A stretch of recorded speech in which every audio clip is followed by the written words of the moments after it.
Hello दोस्तों, welcome to English Gurukul. दोस्तों, आज की इस वीडियो में हम एलिस वॉकर इनके द्वारा लिखी गई एट 39 इस खूबसूरत सी कविता को पढ़ने जा रहे हैं। दोस्तों, किसी भी व्यक्ति के जीवन में 39 या 40 ये एक उम्र का ऐसा पड़ाव आता है जहां से वो जवानी की एक दहलीज को पार कर कर एक आगे की उम्र में चला जाता है, जिसे हम मध्यम वयस्क व्यक्ति कह सकते हैं। और ये एक ऐसा उम्र का पड़ाव है जहां पर आपके थॉट प्रोसेस में, आपके माइंड सेट में काफी बदलाव आपको देखने को मिलता है। मैं ये बात आपको बहुत नजदीक से इसलिए कह पा रहा हूं क्योंकि आज मेरी उम्र भी लगभग इसी के आसपास है। तो इस उम्र में किसी व्यक्ति की जो थॉट प्रोसेस होती है वो अभी बचपने की उस उम्र से बहुत ही अलग हटकर पहुंच जाती है। अब व्यक्ति बहुत ही डीपली सोचने लगता है और ऐसी उम्र में जाकर एलिस वॉकर ने इस पोएम को लिखा है और उन्होंने इसका टाइटल भी खूबसूरती के साथ एट 39 ही दिया है। तो इस कविता में आखिर वो क्या कहना चाह रहे हैं? दोस्तों, इस पोएम में एलिस वॉकर अपने पिताजी के साथ के अपने रिलेशनशिप के बारे में कहने जा रहे हैं। वो सोच रहे हैं कि आज जब मैं 39 की हो गई हूं तो मेरे जीवन में मेरे पिताजी का क्या रोल रहा है। एक तरह से आप कहें तो ये एक नॉस्टैल्जिक पोएम है जिसमें एक लड़की अपने जीवन में उसके पिताजी के रोल के बारे में बात कर रही है। दोस्तों, अब जब हम बात करते हैं किसी लड़की के जीवन में उसके पिता का कितना बड़ा रोल हो सकता है, तो उसके लिए यहाँ पे आपको मैं एक खूबसूरत सा कोट यहाँ पर बताना चाहूंगा। A girl's father is the first man in her life and probably the most influential. दोस्तों, किसी भी लड़की के जीवन में उसके पिता पहले पुरुष होते हैं और प्रोबेबली और संभवतः वो उसके जीवन के सबसे इन्फ्लुएंशियल व्यक्ति भी होते हैं, क्योंकि उसके पिता वो पहले पुरुष होते हैं जिनसे वो रूबरू होती है और फिर उस लड़की के जीवन पर उस पिता का बहुत ज्यादा इफेक्ट होता है। कहीं ना कहीं ये पिता जो बचपन में लड़की को साइकिल चलाना सिखाता है, जब लड़की बड़ी हो जाती है तो यही पिता अपनी लड़की को कार चलाना भी सिखाता है। तो उम्र के हर पड़ाव के साथ पिता अपना रोल बदलता जाता है और वो ऐसा क्यों करता है इसके बारे में भी हम धीरे धीरे इस कविता के थ्रू आगे पढ़ेंगे। दोस्तों, जैसे कि मैंने आपको कहा था, तो थोड़ा सा हम इस कविता का इंट्रोडक्शन देख लेते हैं। दोस्तों, एलिस वॉकर ये अपने लिटरेरी प्रोग्रेस के लिए बहुत ज्यादा विख्यात है। इनकी कविताएं बहुत ज्यादा फेमस है और इस कविता में जो हम देख रहे हैं उनका हम एक पॉइगनेंट पीस देख रहे हैं। पॉइगनेंट का मतलब क्या होता है? भावनिक, तीव्र भावना वाला एक पीस हम पढ़ने जा रहे हैं जिसमें वो अपने पिताजी के साथ अपने रिलेशनशिप को एक्सप्लोर कर रही है और किस तरह से उनके पिताजी ने उनकी पर्सनल ग्रोथ में, उनके जीवन के स्पिरिचुअल ग्रोथ में उनका साथ दिया, किस तरह से उन्होंने उंगली पकड़कर उनको जीवन में आगे ले जाने की कोशिश की। इसके बारे में वो 39 की उम्र में बात कर रही है। तो जब ये बात कर रही है तो इसमें वो अपने मेमोरीज के बारे में बात कर रही है, अपने पास्ट के बारे में बात कर रही है और वो कहीं ना कहीं ग्रेटिट्यूड से फुल है ऐसे हमें दिखाई देती है। हमें इस कविता में देखने को मिलता है कि अपने पिताजी के रोल के बारे में वो बहुत ही कृतज्ञ है, बहुत ही ग्रेटिट्यूड से फुल है। ऐसा वो क्यों कर रही है इसके बारे में हम अब आगे पढ़ेंगे जब हम इस पोएम का लाइन बाय लाइन समरी पढ़ेंगे। दोस्तों, अगर आपको ये प्रेजेंटेशन अच्छा लग रहा है और आप चाहते हैं कि आप इसे डाउनलोड करें तो इस क्यूआर कोड को आप डाउनलोड कर सकते हैं या फिर मैंने डिस्क्रिप्शन में लिंक दिया हुआ है जहां से आप मेरे व्हाट्सएप चैनल को ज्वाइन करके वहां से इस पीडीएफ कॉपी को डाउनलोड कर पाएंगे। तो चलिए अब इस पोएम का लाइन बाय लाइन मीनिंग पढ़ते हैं। दोस्तों, कविता शुरुआत होती है how I miss my father और यहीं पे फुल स्टॉप है। दोस्तों, फुल स्टॉप का अपना एक मतलब है। How I miss my father जब हम वो कह रहे हैं तो इसका मतलब है मैं अपने पिताजी को बहुत ज्यादा मिस करती हूँ। मैं कैसे कैसे मिस करती हूँ। हाउ का मतलब क्या है? कैसे, मैं कैसे कैसे मिस करती हूँ। तो ये जब सवाल पूछा जा रहा है एक तरह से फुल स्टॉप के साथ, तो मैं उनको बहुत ज्यादा मिस करती हूँ, कहीं ना कहीं ऐसा इसका मतलब निकल कर आता है। साथ ही साथ वो मिस कर रही है इस शब्द के साथ हमें यहाँ पर एक अ, यहाँ पे एक ऐसी एक कल्पना दी जा रही है कि हो सकता है उनके पिताजी अब उनके जीवन में नहीं है, हो सकता है उनका देहांत हो गया है। I wish he had not been so tired when I was born. और फिर यहाँ पे वो अपने बचपन के बारे में शुरुआत कर रही है। वो कह रही है कि मैं विश करती हूँ, मैं हमेशा सोचती हूँ कि जब मैं जन्मी थी, जब मैं छोटी थी, जब मैं एक बच्ची थी, उस उम्र में काश मेरे पिताजी इतने टायर्ड ना होते, इतने थके हारे ना होते। तो जब यहाँ पर वो बात कर रही है तो इसके पीछे रीजन क्या है? दोस्तों, एलिस वॉकर के पिताजी एक शेयर क्रॉपर थे। शेयर क्रॉपर का मतलब क्या हुआ? जैसे हिंदुस्तान में हम देखते हैं जो जमींदारी पद्धति में जो किसान काम करते हैं, जमींदार के वो अंतर्गत काम करते हैं, जमींदार की जमीन होती है और वो बस वहां पर काम करते हैं। ठीक उसी तरह से इंग्लैंड में शेयर क्रॉपर की पद्धति, जहां पर जो बड़े बड़े अमीर किसान थे वो बाकी के किसानों को सिर्फ काम के लिए रखते थे और उनको बस थोड़ा बहुत वो मुआवजा दिया करते थे। तो ये जो काम था ये बहुत ही मेहनत का था और यहाँ पर वो कह रहे हैं कि उनके बचपन में उनके पिताजी बहुत ज्यादा टायर्ड हुआ करते थे, बहुत ज्यादा थके हारे हुआ करते थे। जाहिर सी बात है, एक किसान का काम आसान नहीं है, और खासकर तब जब वो एक शेयर क्रॉपर है। एक किसान अगर अपनी खुद की जमीन में काम कर रहा है तो हो सकता है वो चूज कर सकते हैं कि आज मैं काम करूंगा, आज हल्का काम करूंगा, आज हो सकता है काम नहीं करूंगा, लेकिन वो एक शेयर क्रॉपर है, एक तरह से वो वहां पर नौकर की तरह काम कर रहे हैं। तो जाहिर सी बात है उनसे बहुत ज्यादा काम लिया जाएगा और वो थके हारे ही घर आएंगे। और आज वो पोएट यहाँ पर उम्मीद कर रहे हैं कि काश मेरे पिताजी मेरे बचपन में इतने ज्यादा थके हारे ना होते। कहीं ना कहीं वो उनके लिए उम्मीद कर रहे हैं कि काश ऐसा ना होता। अब आगे वो बात करते हैं, writing deposit slips and cheques I think of him. और अब वो कह रहे हैं कि मैं अपने पिताजी के बारे में कब कब सोचती हूँ, मैं तब सोचती हूँ जब मैं डिपॉजिट स्लिप्स, जब मैं बैंक में जाती हूँ और कैश डिपॉजिट की स्लिप्स भरती हूँ, लिखती हूँ, या फिर मैं चेक लिखती हूँ, तब मैं उनके बारे में सोचती हूँ। ही टॉट मी हाउ, और क्यों सोचती हूँ, ही टॉट मी हाउ, मेरे पिताजी ने मुझे सिखाया कि डिपॉजिट स्लिप्स कैसे भरते हैं, चेक्स किस तरह से लिखा जाता है। This is the form he must have said. और यहाँ पर वो कहते हैं कि मेरे पिताजी ऐसे कहते कि ये काम करने के लिए, हो सकता है डिपॉजिट स्लिप भरने के लिए ये फॉर्म है, या फिर चेक भरने के लिए ये फॉर्म है, या फिर चेक भरने के लिए this is the way it is done. Cheque भरने कैसे भरा जाता है, ये तरीका है चेक भरने का। वो उनको एक सही तरीका सिखा दे कि चेक में आपको अगर बेयर चेक देना है तो आपको साइड में क्रॉस नहीं करना है, जो भी हो।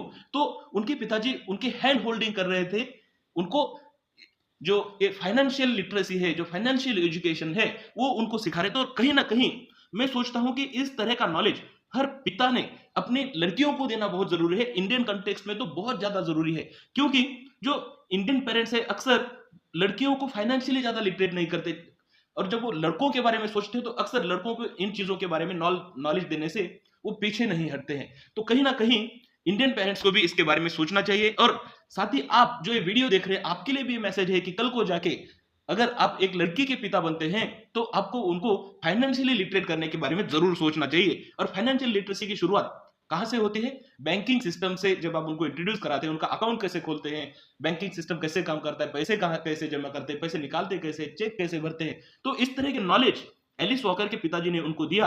और आज भी जब वो 39 की हो गई है, जब वो डिपॉजिट स्लिप्स भरती है, तो उनको उनके पिताजी याद आ जाते हैं। क्यों? क्योंकि कहीं ना कहीं उन्होंने बचपन में ही उनको राइट फॉर्म सिखाया था कि ये फॉर्म भरना होता है, ये तरीका होता है चेक लिखने का। तो वो स्किल जिंदगी भर के लिए उनके साथ है। ये यहाँ पर सबसे जरूरी चीज है। एक तरह से फाइनेंशियल लिटरेसी को यहाँ पर एक लाइफ स्किल के बारे में, लाइफ स्किल की तरह यहाँ पर दर्शाया गया है। आगे हम देखते हैं, I learn to see bits of paper as a way to escape the life he knew. अब यहाँ पे इन 4 लाइनों को हमें एक साथ पढ़ना है अगर हमको इसका अच्छे से मतलब निकालना है। तो वो क्या कहती है कि मैं बीट्स ऑफ पेपर को, मैंने कागज के टुकड़ों को, एक जिंदगी, जिस तरह की जिंदगी मेरे पिताजी जानते थे उस तरह की जिंदगी से एस्केप करने के तरीके के तौर पर मैंने बीट्स ऑफ पेपर को देखा। अब इसका मतलब क्या हुआ, जो पेपर है यहाँ पर एजुकेशन सिग्निफाई करता है, पेपर साथ ही साथ यहाँ पर वो सिग्निफाई करता है कि कहीं ना कहीं उनकी लिखने की शुरुआत, क्योंकि अभी वो एक पोएट है, एक राइटर है, तो कहीं ना कहीं बीट्स ऑफ पेपर के प्रति उनके पिताजी ने, एजुकेशन के प्रति उनके पिताजी ने जो कदम उठाए, वो क्यों उठाए, इसके पीछे क्या है, द लाइफ ही न्यू। उनके पिताजी को क्या जीवन पता था, शेयर क्रॉपर का कष्टमय जीवन पता था। और हर कोई पिता चाहता है कि जिस तरह का कष्टमय जीवन मैंने बिताया है वैसा जीवन मेरे आने वाली पीढ़ियों को, मेरे बच्चे को, मेरी लड़की को इस तरह का कष्टमय जीवन ना जीना पड़े। तो यहां पर हम क्या देख रहे हैं कि द लाइफ ही न्यू, जिस तरह का जीवन वो जी रहे थे या फिर वो जानते थे, उस तरह का जीवन एस्केप करने के तरीके के तौर पर मैंने बीट्स ऑफ पेपर को देखा। और कहीं ना कहीं उनके पिताजी ने इसमें उनके हैंड होल्डिंग की, उनको सिखाया कि ये बीट्स ऑफ पेपर ही है, ये नॉलेज ही है, ये कागज ही है जो तुम्हें मेरी तरह की जिंदगी से आगे उठाएगा, ऊपर उठाएगा, यहां से तुमको इस दलदल से बाहर निकालकर ले जाएगा। And even in high school had a savings account. अब यहां पर वो क्या कहते हैं कि जब मैं हाई स्कूल में थी, हाई स्कूल का मतलब क्या, 10वीं के पास, 10वीं के बाद जब वो चली गई, तो एक कम उम्र की जब वो थी तभी से उनका एक सेविंग्स अकाउंट भी था। उनके पिताजी ने इतनी कम उम्र में ही उनका सेविंग्स अकाउंट भी खोल दिया। ये भी बहुत ही काबिले तारीफ चीज है। साथ ही साथ यहाँ पर सेविंग्स के बारे में भी कहीं ना कहीं हम जानते हैं कि अगर आप 10 रुपए कमा रहे तो हो सकता है 2 रुपए भी अगर बचा सकते हैं, तो बचाने के लिए भी तो आपको एक सेविंग्स अकाउंट चाहिए। तो कहीं ना कहीं सेविंग्स के बारे में भी, तो देखिए फाइनेंशियल लिटरेसी के बारे में उनके पिताजी उनको कितना सिखा रहे हैं कि अभी से उनका सेविंग्स अकाउंट खोल रहे हैं कि तुम जो भी कमा रही हो, क्योंकि यूरोप में कल्चर है कि एक बार आप 10वीं पास कर गए तो आपको खुद का एजुकेशन खुद से करना होता है। तो जब वो हाई स्कूल की तरफ चली गई तो तभी से उनको सेविंग्स अकाउंट खोल कर दे दिया कि अब से इस सेविंग्स अकाउंट में अपने पैसे तुम सेव करो। तो ये बहुत ही अच्छी बात है और कहीं ना कहीं उनके पिताजी की इन खूबियों के कारण आज भी वो अपने पिताजी को बहुत ज्यादा मिस करती है, ऐसा हमें यहाँ पर दिखाई देता है। He taught me that telling the truth did not always mean a beating। साथ ही साथ उनके पिताजी ने उनको फाइनेंशियल लिटरेसी तो सिखाई ही सिखाई, साथ ही साथ उनके कैरेक्टर को किस तरह से उन्होंने शेप किया, ये यहाँ पर बात कर रही है। वो कह रही है कि उन्होंने उनको सिखाया कि सच्चाई बताना या telling the truth did not always mean a beating. जब आप सच्चाई कहते हो तो इसका मतलब हर बार ये नहीं होता कि तुमको मार ही मिलेगा। तो कहीं ना कहीं वो इस ओर इशारा करती हैं कि जब भी मैं कोई सच्चाई बताती, हर बार जब मैं हकीकत ऑनेस्टी के साथ में उनके सामने जाती थी कि पिताजी मेरे से ये गलती हो गई या मैंने ये किया वो किया, तो जब मैं कहती तो always it did not mean beating, हर बार मुझे मार नहीं मिलता था। या कहीं ना कहीं वो कहना चाहती थी कि उनके पिताजी ने ऑनेस्टी को प्रमोट किया उनके कैरेक्टर के अंदर, और ये बहुत बड़ी चीज है। क्योंकि अगर पिताजी हर एक गलती के बारे में उनको पीटने लगेंगे तो हो सकता है बच्चे उनको बताएंगे ही नहीं कि पिताजी आज मैं पढ़ा नहीं, आज मैं पढ़ नहीं पाया, आज मेरे दोस्तों के साथ मैंने स्कूल बंक कर दिया। लेकिन अगर आपके बच्चे आपको ये कहने की हिम्मत कर रहे हैं, ऑनेस्टी के साथ आपके साथ ओपन हो रहे हैं और आप उनको मार नहीं रहे, बल्कि आप समझने की कोशिश कर रहे हैं कि तुमने स्कूल क्यों मिस कर दिया, क्यों तुमने स्किप कर दिया, हो सकता है उसके पीछे कोई कारण हो। तो जब आप वो जानने की कोशिश करेंगे, उनके ऑनेस्टी को आप कहेंगे क्या बात है, ठीक है तुम सच्चाई के साथ मेरे सामने आए, लेकिन कोशिश करो कि फिजूल के कारणों से तुम स्कूल बंक ना करो, क्योंकि तुम्हारे लिए स्कूल भी बहुत ज्यादा इंपॉर्टेंट है। तो हो सकता है ऐसा जब पेरेंट रिस्पॉन्स देंगे तो बच्चों के अंदर ऑनेस्टी उनके कैरेक्टर में बिल्ड हो जाएगी और ये ऑनेस्टी उनको जिंदगी भर के लिए काम आएगी।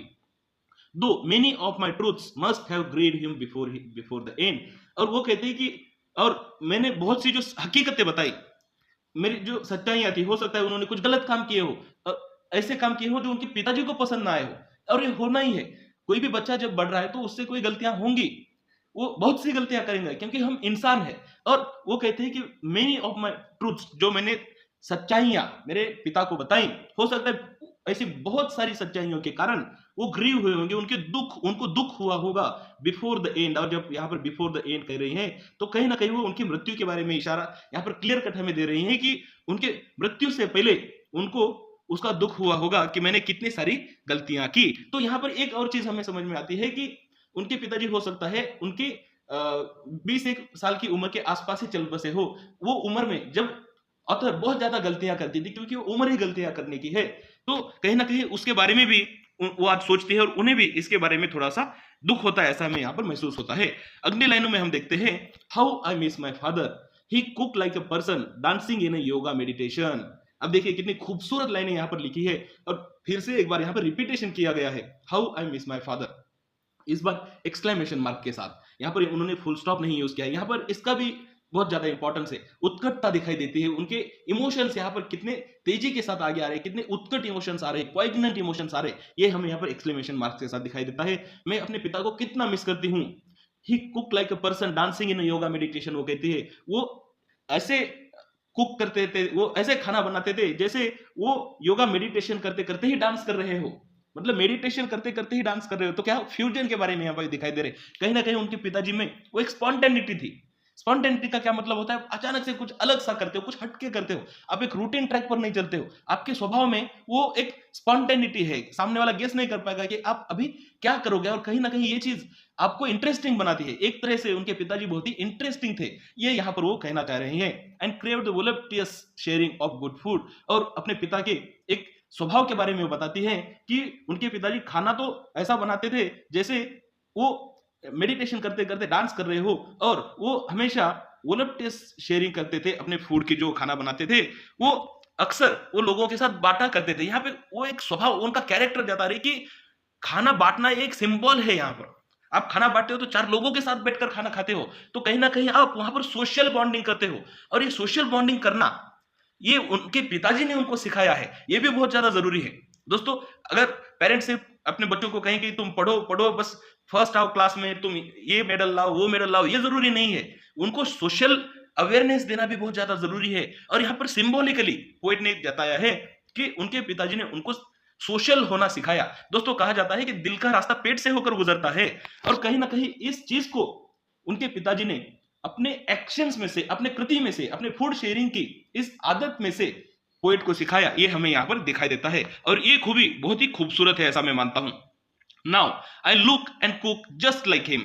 अब यहां पर वो कहती है कि आज 39 की उम्र में, नाउ आज I look and cook just like him, आज मैं उन्हीं की तरह दिखती हूं और उन्हीं की तरह मैं खाना पकाती हूं। My brain light tossing this and that into the pot. और अब वो कह रहे हैं कि मुझ में भी मेरे पिताजी का वो स्वभाव इनग्रेन हो गया है, कहीं ना कहीं वो मेरे अंदर वो हेरिडिटरी जैसा ही आ गया है। अब मैं भी उन्हीं की तरह खाना बनाती हूँ, उन्हीं की तरह मैं दिखती भी हूँ, या कहीं ना कहीं मैं उन्हीं की तरह रहती भी हूँ रिलैक्स। वो कहते हैं मेरा ब्रेन हमेशा लाइट होता है, रिलैक्स होता है, और मैं जब खाना बनाती हूँ तो जो पॉट होता है उसमें मैं दिस एंड दैट, मैं जो हाथ में आया वो ऐसे मोगम तरीके से बोलते हैं मराठी में। मोगम तरीके से का क्या मतलब होता है, जस्ट ऐसे रैंडमली हम डाल देते हैं। हो सकता है आमलेट बनाते बनाते आपको दिख गया कि भाई मेरे पास अभी टमाटर तो नहीं है, लेकिन मेरे पास क्या है, वो हरी वाली कोई अलग सी मिर्ची है, या फिर हो सकता है कुछ और है, तो वो उठा के हम डाल दिया, हमने क्या बना दिया, फ्यूजन बना दिया। तो इस तरह का फ्यूजन करने का उनके स्वभाव में, उनके कैरेक्टर में ये इनग्रेन हो गया है। Seasoning none of my life the same way twice. और वो कहते हैं कि मेरे जिंदगी को मैं दोबारा से उसी तरह से नहीं जीती हूँ, मैं जिंदगी को हर बार अलग तरीके से जीने की कोशिश करती हूँ।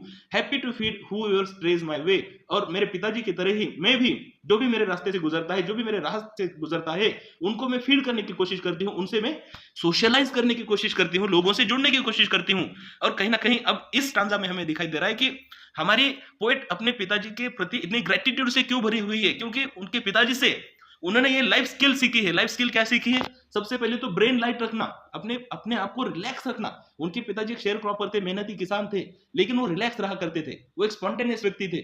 और ऑथर भी उन्हीं की तरह बनने की कोशिश करती है, या फिर वो कहती है कि मैं उन्हीं की तरह बन ही गई हूं, मेरा भी दिमाग क्या है, रिलैक्स रहता है, मैं भी उन्हीं की तरह खाना बनाती हूँ, उन्हीं की तरह लोगों के साथ मैं अभी कम्युनिकेट करती हूँ, लोगों के साथ सोशल बॉन्डिंग करती हूँ। और कहीं ना कहीं ये इससे हमें दिखाई देता है कि आज पोएट जिस उम्र के मुकाम पर है वो खुश हैं। और कहीं ना कहीं इसके पीछे उनके पिता ने उनको जो सिखाया, या उनके पिता से उन्होंने जो सीखा, इसका बहुत बड़ा रोल है, ऐसा हमें यहाँ पर दिखाई देता है। अब हम पहुंच गए हैं आखिरी स्टांजा में, और अब हमें दिखाई देता है कि उनके फाइनल फीलिंग्स क्या है। He would have grown to admire the woman I have become। और अब वो कहती है कि आज मैं जिस तरह की महिला बनी हूं, वैसी महिला को मेरे पिताजी जरूर एडमायर करते। तो अब यहाँ पे हमें, जैसे पिछली लाइनों में हमें देखा था कि टुवर्ड्स द एंड जब उनके पिताजी का देहांत हुआ था, हो सकता है कि उस टाइम पर उनको दुख हुआ होगा कि मैंने क्या क्या गलतियां की है। लेकिन आज 39 की उम्र में जब पोएट पहुंच गई, तो वो कहती है कि आज अगर मेरे पिताजी मुझको देखते तो वो मुझे एडमायर करते, वो मेरी सराहना करते, और उनको प्राउड फील होता कि किस तरह की महिला मैं आज बनी हुई हूं। और वो किस तरह की महिला बनी हुई है, तो यहां पर वो 2 लाइनों में लिख रही हैं, cooking, writing, chopping would, steering into the fire. और अब वो किस तरह की महिला बनी है, वो कुकिंग करती है, वो राइटिंग करती है, वो राइटर ही है, वो वुड चॉप करती है, मतलब वो लकड़ियां तोड़ती है, स्टेयरिंग इनटू द फायर, और अब वो फायर में देखते हुए आराम से बैठी रहती। तो अब जब लास्ट की 2 लाइनें देखते हो तो हमको लगेगा अरे इसमें ऐसा स्पेशल क्या है भाई, लास्ट की लाइन जो क्लाइमैक्स होता है वो तो बहुत बड़ा होना चाहिए, कुछ स्पेशल होना चाहिए। तो यहां पर हमको ये समझना है कि जो लास्ट की 2 लाइनें हैं ये कंप्लीटली सिंबॉलिक है। अब इसके पीछे का सिंबॉलिज्म आप समझेंगे तब आपको समझेगा कि पोएट कितनी खूबसूरत बात कर रही है, और इन चीजों के लिए वो अपने पिता के लिए ग्रेटिट्यूड से क्यों भरी हुई है। तो यहां पर हम देखते हैं कि वो कुकिंग के बारे में बात करती है। आज जो मैं महिला बनी हूं, वो महिला क्या करती है, वो कुकिंग करती है, और कुकिंग के साथ कहीं ना कहीं सोशल बॉन्डिंग भी वो करती है, वो औरों को भी खाना खिलाती है, इसके वो लोगों से जुड़ती जाती है, और लोगों से जुड़ने से क्या होता है, वो रिलैक्स रहती है, और ज्यादा लोगों से जुड़ती है तो ये जीवन के लिए बहुत ही अच्छा होता है।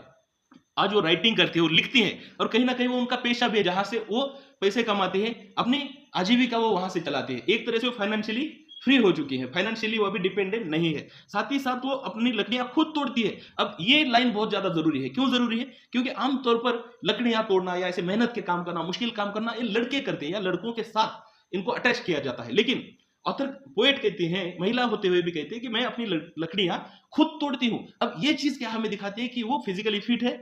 आप फिजिकली फिट होंगे तभी तो आप लकड़ियां तोड़ पाओगे, क्योंकि ये कमजोर व्यक्ति का काम नहीं है। दूसरी चीज इससे हमको ये दिखाई देती है कि वो सेल्फ सफिशिएंट है, वो किन्हीं के ऊपर भी डिपेंडेंट नहीं है।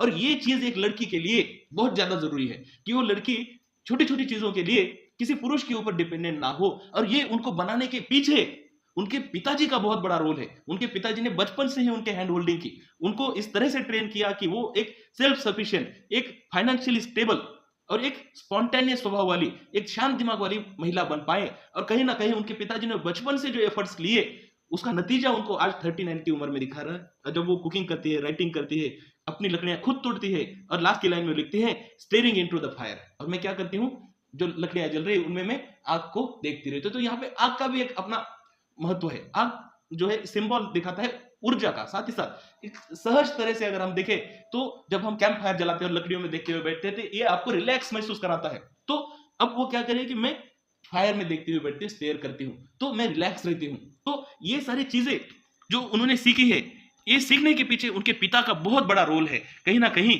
इसी के लिए वो अपने पिता का हमेशा के लिए शुक्रगुजार हैं। तो इसी के साथ ये पोएम खत्म होती है और हम कंक्लूजन की तरफ पहुंचते हैं। दोस्तों, इस कंक्लूजन में हम देखते हैं कि एक लड़की के जीवन में उसके पिता का बहुत बड़ा रोल होता है। और जब आज हम इस कविता को पढ़ रहे हैं तो मैं ये चाहूंगा कि आप इसको सिर्फ स्टूडेंट की तरह ना देखें, बल्कि आप सोचें कि हो सकता है 10 साल बाद, 20 साल बाद जब मैं एक पिता बनूंगा, जब मेरी एक फैमिली होगी और मेरी एक लड़की होगी, तो मैं किस तरह का पिता बनूंगा, मैं अपनी लड़की के लिए क्या क्या करने की कोशिश करूंगा, मैं किस तरह से अपनी लड़की को एक फाइनेंशियली इंडिपेंडेंट लड़की बनाऊंगा, मैं किस तरह से उसको ट्रेन करूंगा कि वो छोटी मोटी चीजों से डरे ना, मैं किस तरह से उसको फिजिकली स्ट्रांग बनाऊंगा कि वो छोटी छोटी चीजों के लिए किसके सामने हाथ ना फैलाए कि भाई ये यहाँ पे कील ठोकना है तो तुम ठोक दो। नहीं, लड़कियों को मैं ऐसा बनाऊंगा कि वो जो छोटे मोटे ऐसे काम है उसके लिए वो किसी के ऊपर डिपेंडेंट ना रहे।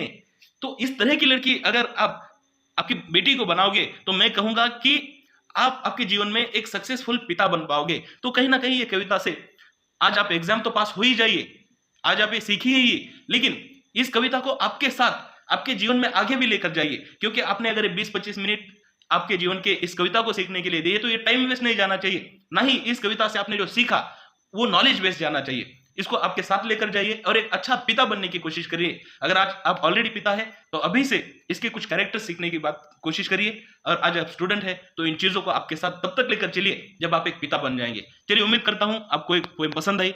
अगर आपको ये पोएम अच्छी लगी तो कमेंट कर बताइए। कोई आपके सजेशंस है तो मुझे कमेंट कर बताइए, और इस वीडियो की नोट्स को डाउनलोड करने के लिए मेरे व्हाट्सएप चैनल पे से जाइए। Thank you very much.